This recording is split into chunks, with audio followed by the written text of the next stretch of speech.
તો અરવલ્લી જિલ્લામાં સાર્વત્રિક વરસાદથી નદીઓમાં નવા નીર જોવા મળ્યા છે। ત્યારે મોડાસા, મેઘરજ અને માલપુર સહિતના ગ્રામ્ય વિસ્તારોમાં ધોધમાર વરસાદ પડ્યો છે। ત્યારે ધોધમાર વરસાદને પગલે મોડાસાની માઝમ અને વાત્રક નદીમાં નવા નીર જોવા મળ્યા। ત્યારે નદીમાં નવા નીર આવતા ડેમની જળ સપાટીમાં પણ વધારો થયો છે।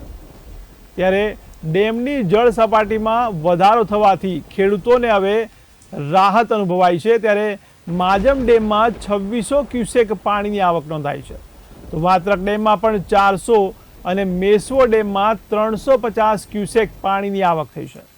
ત્યારે પાણીની આવક વધતા ખેડૂતોને હવે સિંચાઈના પાણીનો લાભ મળતો થશે।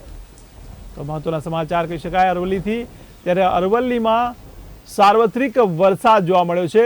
ત્યારે સાર્વત્રિક વરસાદથી નદીઓમાં નવા નીર જોવા મળ્યા। ત્યારે મોડાસા, મેઘરજ અને માલપુર સહિતના ગ્રામ્ય વિસ્તારોમાં ધોધમાર વરસાદ પડ્યો છે।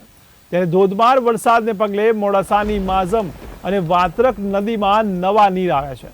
ત્યારે નદીમાં નવા નીર આવતા ડેમની જળ સપાટીમાં વધારો થયો છે। ત્યારે ડેમની જળ સપાટીમાં વધારો થવાથી ખેડૂતો પણ હવે ખુશ જોવા મળ્યા છે।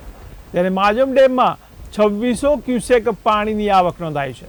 ત્યારે વાત્રક ડેમમાં 400 ક્યુસેક પાણીની આવક નોંધાઈ છે, તો મેશ્વો ડેમમાં પણ 350 ક્યુસેક પાણીની આવક થઈ છે।